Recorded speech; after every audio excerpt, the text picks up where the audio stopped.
ತುಂಬಾ ದೊಡ್ಡ ತಪ್ಪು. ಈಗ GT ಮಾಲ್ಗೆ ಬಿಟ್ಟಿಲ್ಲ ಅಂತಲ್ಲ, ಸುಮಾರು ಇಂಥ ಘಟನೆಗಳನ್ನ ನಾವು ಬಹಳ ತೀವ್ರವಾಗಿ ಕಾಣಿಸಿದೀವಿ. ಯಾಕಂತಂದ್ರೆ ಇವತ್ತು ರೈತರನ್ನ ನಾವು ದೇಶದ ಬೆನ್ನೆಲುಬು ಅಂತ ಹೇಳ್ತೀವಿ. ಮಾಡರ್ನೈಸೇಷನ್, ಈ ಒಂದು ಉಡುಗೆ ತೊಡುಗೆ ಇನ್ನೂ ಪಿಡುಗು ನಮ್ಮಲ್ಲಿ ಇದೆ ಅಂತಂದ್ರೆ ಬಹಳ ಕೆಟ್ಟ ಅನ್ಸುತ್ತೆ. ದುರಾದೃಷ್ಟ, ಈ ರೀತಿ ಆಗಬಾರ್ದು.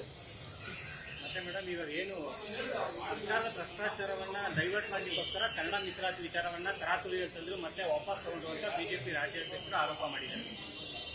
ನೋಡಿ, ಅದ್ರ ಬಗ್ಗೆ ಈಗಾಗಲೇ ಚರ್ಚೆ ನಡೀತಾ ಇದೆ. ಭ್ರಷ್ಟಾಚಾರ ಅದು ಇದು ಅಂತ ಅವ್ರು ಮಾತನಾಡ್ತಾ ಇದ್ದಾರೆ. ಪಾಪ ಅವರ ತಟ್ಟೆಯಲ್ಲೇನೆ ಕತೆ ಬಿದ್ದಿದೆ. ಆದ್ರೆ ನಾನು ನಮ್ಮಲ್ಲಿ ಹಿಂಗಾಗಿದೆ, ಅವರಲ್ಲಿ ಹಂಗ್ ಮಾಡಿದ್ದಾರೆ ಅಂತ ಹೇಳಿ ಸಮರ್ಥನೆ ಮಾಡಲಿಕ್ಕೆ ಹೋಗೋದಿಲ್ಲ. ಈಗಾಗಲೇ ಇದ್ರ ಬಗ್ಗೆ ಇಡಿ ತನಿಖೆ ಆಗಲಿ, ಇನ್ನೊಂದು ತನಿಖೆ SIT ತನಿಖೆ ಆಗಲಿ, ತನಿಖೆ ನಡೀತಾ ಇದೆ. ತನಿಖೆ ಆದ್ಮೇಲೆ ಅದನ್ನ ಚರ್ಚೆ ಮಾಡೋಣ. ಖರೀದಿ ಮಾಡಲಿಕ್ಕೆ ದುಡ್ಡು ಉಪಯೋಗಿಸ್ಕೊಂಡಿದ್ದಾರೆ ಅಂತ, ಡ್ರಿಂಕ್ಸ್ ಖರೀದಿ ಮಾಡಲಿಕ್ಕೆ ದುಡ್ಡು ಉಪಯೋಗಿಸ್ಕೊಂಡಿದ್ದಾರೆ ಅಂತ ನೇರ ಆರೋಪ ಮಾಡಿದ್ದಾರೆ. ನನಗೆ ಅದ್ರ ಬಗ್ಗೆ ಗೊತ್ತಿಲ್ಲ. ನಾನು ನಿಜವಾಗ್ಲೂ ಅದನ್ನು ಖಂಡಿಸ್ತೀನಿ ಹೇಳಿದ್ದೀನಿ. Thank you. ನ್ಯೂಸ್ ಫಸ್ಟ್, ನಿರ್ಭೀತಿಯಿಂದ ನಿಮ್ಮ ಪರವಾಗಿ.